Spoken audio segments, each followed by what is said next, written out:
Parce qu'on va précisément maintenant ouvrir un chapitre sur ce bataillon Azov. Le bataillon Azov est un des bataillons qui participe à cette bataille de Bakhmout avec cette milice que vous décrivez ce matin dans le Figaro. Du moins à côté, peut-être pas. Oui, alors après, manière comment se coordonnée, répartissent ces milices sur le terrain, mais c'est intéressant de voir qu'il y a une coexistence de défense. Et Azov, on en parle parce que ce n'est pas la première fois.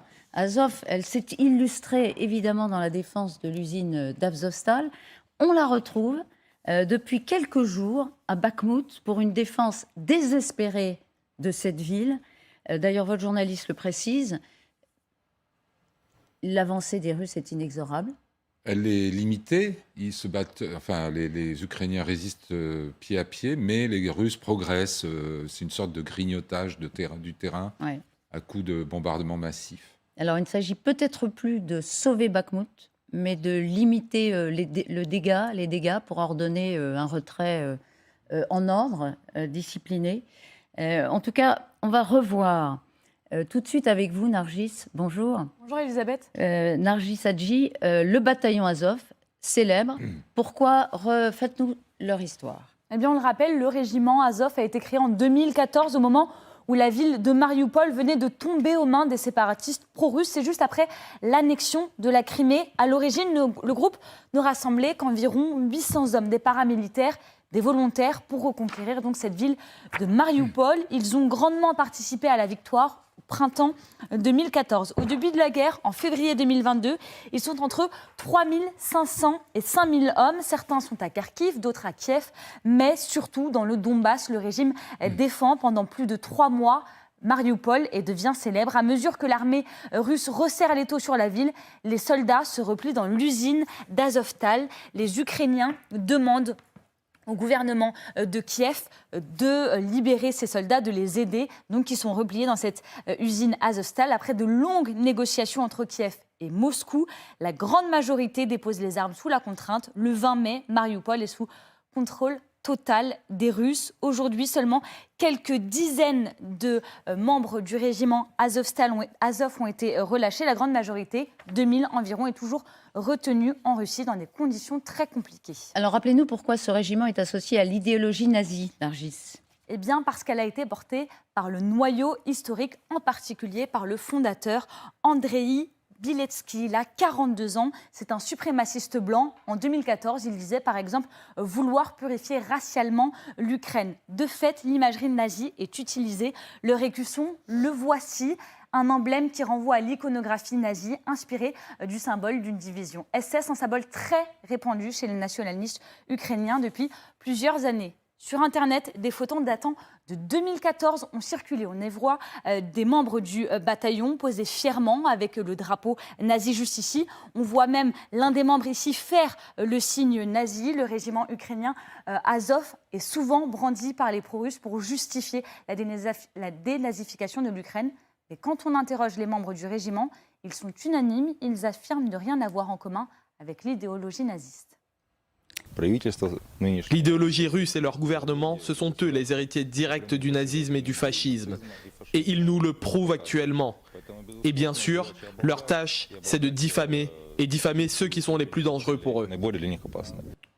Selon certains d'entre eux, ils représentent l'élite, les meilleurs guerriers. Mais il y a aussi leurs méthodes qui sont controversées. Exactement, un rapport du Haut Commissariat aux Nations Unies qui date de 2016 a pointé des faits de violences sexuelles et de mauvais traitements. Un homme handicapé mental a fait l'objet de traitements cruels, de viols et d'autres formes de violences sexuelles par 8 à 10 membres des bataillons Azov et Donbass en août-septembre 2014, constat effectué par Amnesty International ou encore Human Rights Watch. Merci beaucoup, Nargis. Les Azov, au secours de Bakhmout, avant de voir par quelle méthode ils pourraient aider l'armée régulière. Alors, ils ont été intégrés, on l'a entendu, à l'armée régulière. Mais qu'est-ce qui caractérise ces hommes ? Il y a une sorte de malédiction historique qui pèse sur le noyau dur, si je puis dire, du patriotisme ukrainien, enfin qui n'est pas réduit à ça, Dieu merci, mais parce que en 1941, une partie des patriotes ukrainiens, pour des raisons de défense de leur patrie, après le Holodomor et après tout ça, ont misé sur la victoire nazie pour faire aboutir leurs exigences nationales. Donc ils ont choisi 2 voies. Il y a ceux qui sont rentrés directement dans l'armée, c'est arrivé plus tard dans l'armée allemande, c'est le régiment Galicie, qui était un régiment SS purement ukrainien, et il y a ceux, sous Bandera, qui ont essayé de négocier avec les nazis pour la promotion du nationalisme ukrainien. Et Bandera, ses relations étaient assez difficiles avec les nazis. Il a été en prison, etc. Mais il a réussi à constituer à un moment une armée que les Allemands ont utilisée. Et donc, c'est ainsi. Alors, il y avait bien sûr des patriotes ukrainiens à Kiev, ailleurs, enfin, que c'était pas limité à ça.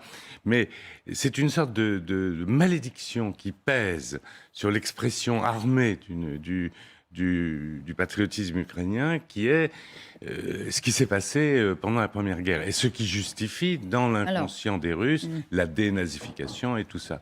Alors sinon, maintenant, Azov a été normalisé, si je puis dire. D'accord. Alors ça, vous nous avez rappelé un peu d'histoire, mais ce qui caractérise Azov, c'est évidemment de porter le poids de ce nationalisme, comme on le dit, exacerbé et même au-delà. Non, ils voulaient la patrie ukrainienne, hein, et donc ils ont misé sur l'Allemagne. Et alors, ce qui aussi marque, c'est quand même les propos du fondateur, hein, Andrei Bilecki, qui, jeudi dernier, néanmoins, confirme que les Azov sont bien à Bakhmout. On va le voir, le bataillon Azov est désormais parti de la 3e brigade d'assaut des forces terrestres. Notre chemin commence par la direction la plus difficile à Bakhmout. La bataille décisive dans cette guerre est encore à venir. Je salue le général Yakovlev. Bonjour à vous, général. Bonjour. Très heureux de vous retrouver, ancien vice-chef d'état-major du SHAPE des puissances alliées en Europe, plus communément appelé OTAN, auteur de l'ouvrage Tactique théorique chez Economica. Quelques embarras dans les rues de Paris ce matin? Oui. Oui, on va être sobre. Paris, la SNCF aussi. Enfin, Ah, et les deux. Bon, ben c'était le lendemain de mobilisation aussi, hein, contre la réforme des retraites. Ceci explique peut-être cela. oui, la liberté de mouvement. Eh bien, parfois on est entravé. Vous allez bien en tout cas. Sinon, oui. Bon, on parle d'Azov. Mieux que les Russes et les Ukrainiens. On parle du bataillon Azov qui est venu en renfort de l'armée régulière à Bakhmout. Et je demandais à Jean de Guinassi qu'est-ce qui caractérise ce bataillon, quelles sont ses méthodes, elles sont controversées. Qu'est-ce que vous en savez, vous? Non, je ne suis pas d'accord avec vous. D'abord, quand vous dites qu'il vient en renfort de l'armée régulière, sauf erreur, le bataillon Azov fait partie de l'armée. Oui, il a été intégré. Donc, elle est régulière. Vous savez, le mot armée régulière est un mot très fort. Ça remonte au Moyen-Âge. Ça veut dire régler, sous réglementation, sous la loi. Quand on dit un soldat régulier, par rapport à un soldat irrégulier, c'est que le soldat régulier est régulé. Il est soumis à la loi. Donc le bataillon Azov, ils ont une forme de recrutement, semble-t-il, particulière, mais par ailleurs, c'est une unité de l'armée ukrainienne soumise aux mêmes lois que l'armée ukrainienne, sous la même autorité. Enfin, c'est un bataillon de l'armée ukrainienne, à distinguer des mercenaires que l'État russe ne reconnaît pas. Il s'est complètement fondu aux règles de l'armée régulière, oui, comme vous dites. Et depuis, avant la guerre, le Azov a été, entre guillemets, incorporé en 2000. Oui, mais incorporé au ministère de l'Intérieur, c'est-à-dire à la garde nationale. Oui. Presque pareil, mais là, ils viennent de passer sous la coupe du ministère de la Défense. Donc il y a des un petit méthodes, changement. les méthodes qu'on évoquait avant que vous n'arriviez, général, qui ont été pointées par certaines organisations humanitaires, qui datent de 2016 comme des méthodes anormales dans une armée régulière, à votre avis, c'est terminé? Je ne sais pas si c'est terminé, mais ce que je sais, c'est que ces soldats sont soumis à la loi ukrainienne, comme les soldats français sont soumis à la loi française, et que donc s'ils commettent des exactions, etc., ils sont justiciables au même titre que n'importe quel autre soldat. Ce qui ne semble pas être le cas des gens, par exemple, de Wagner. Alors justement, comme ils viennent s'opposer, ils ont été appelés en renfort par l'armée régulière pour essayer de faire pièce aux assauts de Wagner à Bakhmout. Des assauts, encore une fois, qui, centimètre par centimètre, vous le racontez dans le Figaro ce matin, avancent, progressent, hein, les Wagner. On se dit, est-ce que les méthodes de Wagner vont pas être un petit peu challengées par les méthodes d'Azov? Dans le fond, une milice privée, on va parler de la milice privée tout à l'heure, de Kartia, les milices privées, est-ce qu'elles utilisent d'autres méthodes? Est-ce qu'elles ont d'autres moyens que l'armée? Théoriquement, elles ne devraient pas. Ça pose quand même le problème d'une façon générale de l'état de droit. Une armée devrait être soumise à l'état de droit. Alors, il y a un droit en particulier de la guerre, mais il y a des lois en guerre. Il y a tout un corpus juridique très important sur le droit de la guerre. Le droit de la guerre, il y a beaucoup de textes.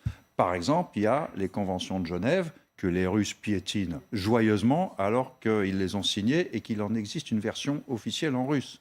Les conventions de Genève, par exemple, le CICR n'a pas accès à la liste des camps de prisonniers, n'a pas accès aux prisonniers de l'armée ukrainienne en Russie.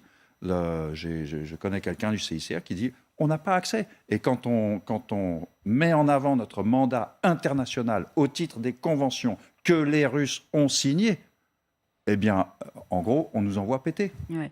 En tout cas, les Russes, ça ne leur a pas échappé que les Azov sont arrivés. Regardez cette citation de ce conseiller des autorités de Donetsk, conseiller pro-russe, Yann Gagin. Apparemment, le régime ukrainien a décidé de relocaliser les miliciens dont nous n'avons pas fini de nous occuper à Mariupol. Voilà, il y a une forme de concurrence quand même qui a l'air de se faire entre les Russes, les plus remontés à Mariupol, et puis ces Azov. On n'a pas fini de s'en occuper. Ça, c'est pas du langage militaire, ça. Hein, c'est plutôt du langage. Qu'est-ce que vous diriez pardon? De voyoucratie. De voyoucratie, exactement. C'est un langage politique aussi, en ce sens que le thème de la dénazification de l'Ukraine a besoin de pouvoir critiquer Azov et dire qu'Azov c'est des nazis, etc. Alors qu'on sait très bien que ce n'est plus le cas depuis notamment Azovstal. Ils sont considérés comme des héros en Ukraine. Hein, Parce qu'ils avaient repris Mariupol avant de la perdre en 2016. Ouais. Mais je veux dire, il ne faut pas non plus se cacher derrière son petit doigt. Il y a le noyau d'Azov, ce sont des fascistes. Oui, oui. Ce sont des ultranationalistes, des suprémacistes blancs. On estime aujourd'hui que ça représente 20% maximum du bataillon, que les autres, ceux qui s'enrôlent dans ce bataillon, ils vont essentiellement parce qu'ils sont attirés par le prestige de cette unité qui, encore une fois, a gagné sa notoriété sur le champ de bataille après 2014, en 2016, en reprenant Mariupol à l'époque, et même la résistance, certes vaine, mais quand même acharnée, de la perte de Mariupol l'année dernière n'a pas terni ce prestige. Donc, et ceux qui rentrent dans le bataillon Azov reconnaissent qu'ils sont quand même soumis à un lavage de cerveau ultranationaliste. C'est quand même le moteur de cette unité et très idéologique. C'est pas faire insulte à l'ensemble de l'armée ukrainienne que de dire que dans ses rangs, il peut y avoir des gens ultranationalistes. Je veux dire, la guerre ne produit rarement de l'angélisme, il ne faut pas... Oui, mais ce qui est intéressant, c'est que ce sont quand même des figures héroïques absolues. Quand vous parlez aux Ukrainiens d'Azov, aujourd'hui, c'est peut-être pas le cas entre 2014 et 2022, mais aujourd'hui, on les regarde avec encore des éclairs de bonheur dans le regard. Donc, à Mariupol. Oui, voilà. Parce que, oui... Donc, dans ces figures héroïques, vous dites que le noyau dur, il est resté... très proche d'une idéologie. Le noyau historique d'Azov et le noyau dur de ses chefs restent des gens qui sont à l'ultra-droite du patriotisme ukrainien. Ça, c'est incontestable. Après, on sait qu'effectivement, le pouvoir russe a fait beaucoup pour diaboliser ce régime. Et c'est un peu aussi ironique parce que si on étudie bien l'histoire du groupe de Wagner, il y a une histoire qui est très pareille au régiment d'Azov. On sait que le fondateur, il y a plusieurs fondateurs, et il a même parfois fait un débat qui était le premier, mais Denis Soutkin était lui-même l'adorateur de nazis. Il avait les tatouages nazis. Donc ici, on voit aussi qu'il y avait une histoire assez pareille, sauf que du côté russe, le groupe Wagner est vu comme l'aide, comme les patriotes, etc.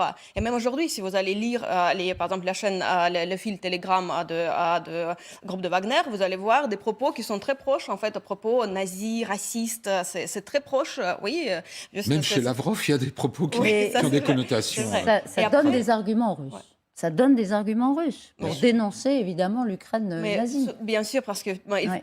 prend une histoire et il le développe, il le met en avant. Sauf qu'il ignore complètement l'histoire pareille chez eux, dans leur propre rang. Ouais. Et on sait bien que dans les autres soldats, les membres du groupe d'Azov ne sont pas nazis, même si c'est plutôt, effectivement, plutôt la droite, ultra-droite ukrainienne. Et si on compare, en fait, parce que vous voulez un peu comparer les méthodes, à mon avis, même s'il y a les excès qu'il faut bien sûr faire, qui doit être soumis à l'investigation internationale, je veux dire les excès du groupe d'Azov, on est bien d'accord sur ça, mais du point de vue de Wagner, il y a encore des choses plus pires. On sait que maintenant, il Dans pratique l'échelle. les exécutions Ah oui. des soldats qui, par exemple, refusent certains ordres. J'ai lu aussi les histoires de témoignages des transfuges maintenant du groupe de Wagner qui racontent que parfois on envoie les soldats, les mobilisés russes, les jeunes garçons qui refusent à aller faire la guerre, on les envoie dans le groupe de Wagner pour les exécuter comme un peu un exemple pour les autres membres du groupe Alors, de Wagner. c'est précisément Ce sont les méthodes qui, bien sûr,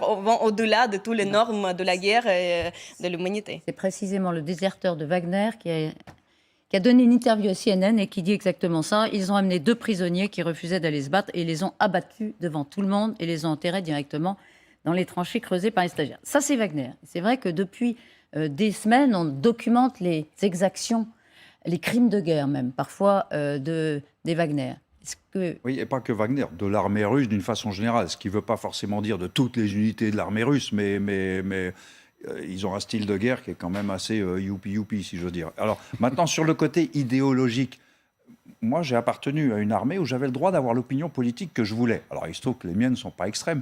La question n'est pas votre opinion personnelle ou votre ardeur idéologique. La question est-ce que vous faites la guerre conformément à l'honneur militaire ? Et donc conformément aux lois internationales. Donc, je ne fais pas la guerre contre les non-combattants, j'arrête de tirer quand les gens veulent se rendre, je traite les blessés ennemis aussi bien que les miens, etc., etc. Donc, toutes les choses qui sont l'honneur de la guerre. Sauf erreur, jusqu'à présent, on n'a pas documenté dans cette guerre-là, depuis le 24 février, d'instances où les gens de Azov se sont comportés spécifiquement plus mal que d'autres, et en tout cas où on aurait pu mettre en avant qu'il y a des ordres chez eux que les autres n'ont pas de traiter comme les Wagner, etc. Donc la question de fond n'est pas l'idéologie qui motive les gens. La question est-ce qu'ils observent les lois de la guerre ? Jusqu'à présent, a priori, oui. La question de l'idéologie, elle est posée quand même par les Russes, puisqu'ils exploitent précisément cet angle-là. Mais il faut quand même rappeler à ceux qui vont se précipiter pour généraliser qu'on estime, quand on compare les chiffres, c'est quoi ? C'est maximum 2% d'abord des forces combattantes ukrainiennes. Et il y a des chiffres aussi qui confirment ça, c'est que le Bieletsky en question, il s'est fait élire à la Rada en 2016 avec une coalition de partis fascistes, on peut dire, ou néofascistes, qui a obtenu à l'époque 2,5% des voix. Et ils ont été battus en 2019. Et il a perdu son mandat de député. Donc ça représente, dans l'opinion et dans l'armée ukrainienne, une toute petite minorité.